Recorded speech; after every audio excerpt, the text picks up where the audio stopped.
let's talk about social media, y'all. Now, I had a thought over the weekend. I was having a conversation. I had a thought. I think social media is the new crack era. I feel like social media is here to destroy the communities, and the effects are very similar to the crack epidemic, bro. I got points too, but I'm not. Well, first off, I'm not even. I don't have too much pushback on that because it definitely is. Fame is definitely a drug, and yeah, fame is definitely like a drug type of thing. People do be crashing out for the clout, and they, you know, do whatever they can to get on that social media, to get popping on social media. And when you think about how it was back in the day with crack, you know, people was doing anything for that, going against the family, stealing everything, you know, taking the kids Super Nintendos. You know, it was wild back then. So I could really see that being a thing because, yeah, man, the guys is out here, you know, doing what they could do to be famous, and unfortunately, sometimes, you know, the young kids that bleed into the hip hop and the whole rap movement, and they end up messing themselves up over that. I was just listening to a true crime story where the kids was like, I just wanted to be in the pictures with the and stuff. I didn't know, and everybody want to be that now. So that's but then on the women's side, everybody got OnlyFans. Look, that's the thing though, and that's the same situation, same thing that was going on in the crack era, because you had amongst like the people who knew, you had all the crack dealers taking pictures with weapons and all kind of stuff like that. That stuff was going on. They ain't had nowhere to post it. But were they though? Oh yeah, bro. I ain't really. I don't remember seeing too many Polaroids with. I have, definitely have, but you actually kept them pictures private. You wasn't showing everybody when you was doing that. That's stuff. Probably why I didn't see them. That's why you didn't see. You weren't supposed to see them. You know what I'm saying? But like they were doing it. But cool enough to get the Polaroids. The things that is it wasn't like black folks was the only ones that was using that drug. It was people of all cultures using that drug. But the way you would view the black people in media doing it is like everybody was kind of ignorant. Everybody was showing off their wealth. Everybody was either like super like drugged out and all that stuff. You see the same things on social media. Either people like super lit or you super regular where people don't really pay you no mind. If your stuff's super regular, nobody pays you mind, just like the 9-to-5 workers wouldn't get paid no mind. But if you willing to like risk it all, you out here crazy, you strung out, trying to do whatever you can to get views, you willing to put certain things on camera you shouldn't do. You the same way the addicts was. Yeah, man. You know what I'm saying? Now the people who actually out here getting money, getting attention, getting views, they addicted to that feeling just like the dealers was making their money. They addicted to going somewhere and being the one with the Daytons on their car or whatever. It's the same kind of thing, bro. I feel like people be putting things in society for us in different ways to get the same effect. And I feel like, let me go through my list because you was making good points, bro. Oh, yeah. But shout out to the True Crime Watchers, Tracy and Jim. If y'all don't watch Sword and Scale, check out Sword and Scale. It's one of the best true crime podcasts ever. And shout out to that chapter with Mike with the Irish accent. I've been working with him lately too on YouTube. No, but to that point though, we just got though, like number one I had was your reputation. You gained a reputation when you was partaking in that era. You know what I'm saying? Either you was good or bad, you was still gonna gain a reputation. On social media, if you're willing to be super bad, you'll gain a reputation. You could even be good and gain a reputation, but you still have to put that effort to gain it on social media. Just like in the game, you have to put that effort in. Number two, it's an easy way to make money. It really and is. Everybody's doing it. I pay $5 too, Tracy. My bad. I don't really run into a lot of Sword and Scale people in real time. Shout out to you, Tracy. I've been paying $5 for a long time. I'm grandfather there, and I ain't never gonna get paid more. I don't even know what y'all talking about. It's just a great true crime episode. Oh, okay. And I got the app too. But anyway, all right, my bad. Well, we talking about easy money being made on the podcast, and he getting excited about $5 a month on Sword and Scale. Hey, they make a bunch of money. Trust me. We don't make their money. Oh man. All right, but yeah, social media though, it's no, an easy way to make money. Easy way to make money, you know what I'm saying? Whether you want to do your OnlyFans things, if you're a woman, if you're willing to, you know, there's so many ways. Like, there's just so many ways you can make money on social media now. Oh my God! You can have a fake profile and do it. There's just so many ways to make money. Because everybody, I say that to like anybody gonna be into whatever you look like. So as long as you're willing to post it, and sometimes you don't even got to show your face. You could just like post whatever. It's a whole feet pick app that you could just show feet and get paid for it through the app by just posting your feet pics like you post on Instagram. It's wild, bruh. You got a point with this crack era stuff. I'm telling you. All right, number 3, beefs are created and kept up. Yeah. Where is the easiest place to start a beef? Not only do I see it, everybody see it. Everybody see it, and it's the crazy thing too about this one. I even see other coaches partaking in this. This done spread beyond just the low income neighborhoods, bro. Everybody, I done seen soccer moms start whole beefs over somebody said something on social media, bro. It's crazy, but it's easy to start the beef and keep it going because now once you publicly said blah blah blah and you comment on the post, now you can't back down because you done said it. So if you see this person and they stick their chest out on you, like social media has created just as many beefs, if not more, than the crack era, bro. Definitely has. All right, number 4. Both sides are addicted. The clout, baby. It's the clout. The addicts who need it, who fiend for it, they addicted to it. Most of us are addicts. No matter what people say, you got to go into one of them apps every day. You need that hit, bro. You might deactivate a couple of them, but you still might have YouTube. And believe it or not, this is still social media, bro. Everybody is addicted. Mm-hmm. And the people. I'll take it even further a little bit than that because a lot of people would think like, yeah, just the Instagrams, the Instagrams and the Facebooks and all of that.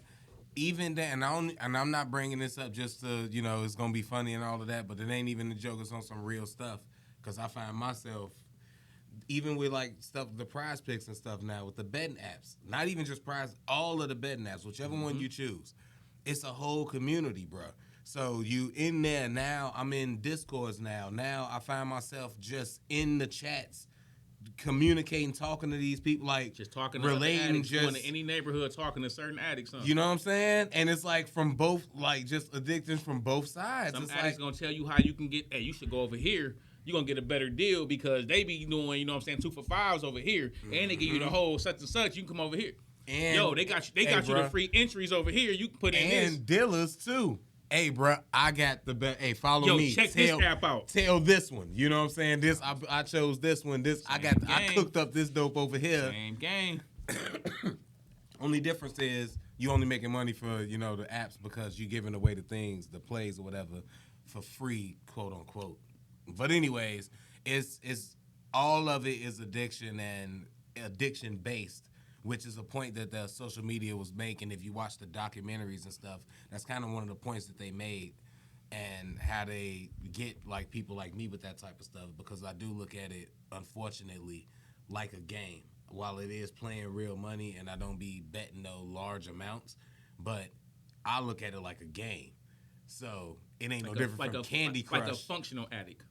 No, I'm saying the apps. So it ain't no different I'm than saying, yeah. The way you look at it, I got this under control. 100%, like I'm not going crazy with it. Yeah. Like I just do a little bit here, a little bit there. I just play Candy Crush every now and then, like on my lunch break and all of that. That's what I'm saying, bro. And the habit of going back to that, plus the gambling mixed with that it's crazy. And the same thing with the social media. You're willing to take the risk to get your high. Yeah, and to bring it back to social media and all of that, the risk of I'm going to post this or I'm going to keep this action going because this is getting me attention. People is liking me. People following me for this. Mm-hmm. So I'm going to keep doing this even if I don't like it, even if I don't want to do it, whatever. I have to do it anyway. I have to do this now because this is what this make me feel good, even if it's for a short amount of time. The high from the crying only a short amount of time. Even if it's for a short amount of time, it makes me feel good. And what do you got to do to go get the high again? Right back to it. I got to go get it. It just came down, so now I'm doing 3-4 videos a day because the demand is up, and I've gotten to 100,000 followers. And now I'm getting paid. New epidemic, bro. And now epidemic. Yeah. That make a lot of sense, bro. And then this is my last one. Social media destroys the family structure, bro. Think about how many families. I mean, even back in the MySpace days, bro. Remember, people get upset if they wasn't in your top. You would have like family members. They be like, "So why I'm not in your top? Woo woo. Why you ain't add me? I sent you a request such and such. Why you don't never like none of my posts, but I be seeing you like it." How many? At least in our community, I can't say other communities, bro. But this type of stuff goes on all the time, where you have people feeling some way because you don't post certain things, or how many people you know that got mad over like somebody had a baby and somebody posted the baby before the parents posted the baby and this caused the issue. Have you? Oh, I ain't never had that exact issue, I know, like, but I know what you mean though, because I've had issues over social media with people that I know in real life, which sounds crazy to me. So I've had friendships fractured over posts on Facebook. Or lack thereof on Facebook, or the thought of lack thereof on Facebook. Or relationships, like why she liking your pictures, or why she say this on your post. It's like that. I don't even know her. Just the exposure to the world, and then the perception from other people of what once they get exposed to that, and then now they make their own perception, throw that on you, and now you have to deal with it when it's good or bad. Because sometimes it's good. Sometimes you could be looking like you living the life and you up, and it's to your benefit. But sometimes, like you say, your girl tripping. Hey, who is this that like this picture? I don't know. I make music, I do stuff, and she probably seen me somewhere. I didn't, I'm in the business of having more people pay attention to me. She lives in New Mexico. I'm in the business of having more people pay attention to me. I'm having the business of gaining more followers, more whatever. So why would I see somebody and be like, no, you can't?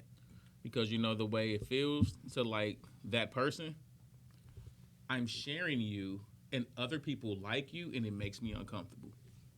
That's really what that feeling is, bro. Because when you uncomfortable about the way other people are taking in your person, it's going to affect you being insecure. It's going to make you insecure because it's like, what? Why do they? Yeah, because like you like him. I ain't talking about the crack comparison. Let's go back on that though. But it's like the reason why that be affecting people though. If you are trying to be, Craig Smith, the comedian, rapper, podcaster, whatever, and you going out, more people recognize you and be like, "Oh my God, you Craig." That makes her uncomfortable because men don't typically get that kind of attention. So a woman's not even comfortable all the time with knowing her mans get that kind of attention, even on social media. And you might be popular there, and it's like, yo, girl, Craig, I love your hair or whatever. Like, you got your hair done? Oh, I love it. She look at that shit like, oh, Craig, I wanna make it festive, Craig. That's all she read when she read that. She don't read. It's just a compliment because you got fans. They don't. Yeah. Make them uncomfortable, bro. And that is one of the things I wanted to say, but I forgot on the word that I wanted to bring up. But yeah, it all comes from insecurity. Like even dealing with, like you say, losing relationships, losing people over the social media, Facebook, whatever it is. It do come back and root to insecurity because in my situation with the friendship thing, I know that it was insecurity and maybe I don't want to space it out. I'm sure it's a man thing altogether, but I don't think black men know how to deal with insecurity, especially when they're insecure about another black man. Like I'm gonna feel a way coming to you and be like, hey man, I feel a way, Queez, because more people like you on the show and stuff and all of that than they like me. And it makes me feel a way that you getting a certain type of shine that I don't feel like I'm getting an even amount of. That's hard for some people to say. Right, most people that's not say that. I don't feel that way, but you know what I'm saying. Like we don't really care. Exactly. Hey, look, y'all like Craig? Go check out all his stand up. He got songs on it. Like go support my bro. In that sense of things, that type of insecurity. Usually a man wouldn't. But man, I know for most, sure most men wouldn't. Most men is definitely. Most men the wouldn't. 51% because I don't. Oh, the 51% is not. But I know for sure that most black men ain't finna go to their friend and be like blah blah blah. That in turn comes away with the minute I think you didn't acknowledge me or do a certain thing or say a certain thing, I might react a certain way. And what's even then you feel that entitlement and you feel that jealousy because you feel like you're not even going to acknowledge what I did do or what I could do because you did it. Now you insecure, you jealous. You're right, bro. What's even worse is I'm not even going to tell you because that's also a part of my insecurity with I can't let you know. So I'm just gonna react and start feeling the way and start doing a certain thing. And that's how the snakes I made in the camping, because it's no avenue to get to the discussion that's the discussions that we don't want to have with each other. Because you don't want to look weak. Because you don't want to. You know what I'm saying? So, and I think that's when social media just exacerbates that and makes it even worse and puts it on a grander scale, which back to your beef point, when it's a beef thing with somebody you don't like, they can be like, hey, you gonna let him get away, blah, blah, blah. And the same way when there's some people you do that you love and it's in your circle, they not gonna say nothing or whatever, but they'll internalize a lot of things and you'll never know until too late or after the fact. Because before, like in that era, you could have that same altercation happen like on the block. So if you had an addict, which would be anybody with a username, if you had an addict do something to you in front of the crew while you outside on the block, they do something to you in front of the people that streets talk. If you don't deal with that right then and there, you gonna have a problem because everybody remember you didn't say nothing, you ain't do nothing, and they'll never let you live it down. And never let you live it down. Social media is that times 100. Somebody say something to you like that crazy, and you got this certain reputation, and you don't say nothing. Hey, you never gonna live it down, bro. Before social media, you could just move. You could just move, or maybe it might have been a whole new person. It might have been like two of y'all. You might have been like, you know what? Whatever, bro. Like I really ain't finna crash out over that. But now you almost forced to crash out. Go back to like the Adam 22 thing. You almost forced to crash out because, bro, I am who I am away from these cameras. So now you putting me in a position to be who I am away from these cameras on these cameras. And it's just like you in a bad situation. And it's like social media creates all of these situations because people gotta, if you create a character, you gotta keep the character up. You can't be normal no more. That's why, like, on our show, that's why I say on the reaction and everything, like, I never want to be disingenuous, bro. I always want to be Queese. If y'all ever see me out, like, oh, my God, I watch you on YouTube. Let's have a drink. You know who you going to get? This same person you see on the camera every time, bro. I don't have a different Queese. I mean, if I don't know you, though, just, say that first, though. Don't just be... Hey, Tracy, I think I know who you're talking about, too. Some people came out and started... letting loose at that man, and he was on live, but he was okay. I think we know who he is. Yeah, I know who you're talking about. Yeah, I seen that. We've all eaten Campbell's soup before. We know who you're talking about. You know what I'm saying? Look, I was finna say something like, you know what? Because he be trying to use my name for clout, so I ain't even gonna say it. Just like Campbell's soup, man. Everybody know what Campbell's soup is. It's like people can't. They got to keep that act up all the time, and it's like, bro, just be normal. Like, I just want to be normal, bro. I don't want to be nothing extra. And when I was depressed, if y'all go back and watch them episodes, you will see it all on my face, bro. Like, you will see just where I was at. They all knew in the studio, but I was still working, bro. I still came through. But when I'm happy, you see it. If I'm angry, you will see it. I don't be nothing different on camera than I am away because I feel like I'm cool off camera. When you got somebody who create these characters, you got to keep that character going 24/7, bro. And that'll get you in trouble, bro, because you ain't being real. Yeah, that's why I don't want to be nobody but me. Yeah. Because that way I don't have to be nobody but me.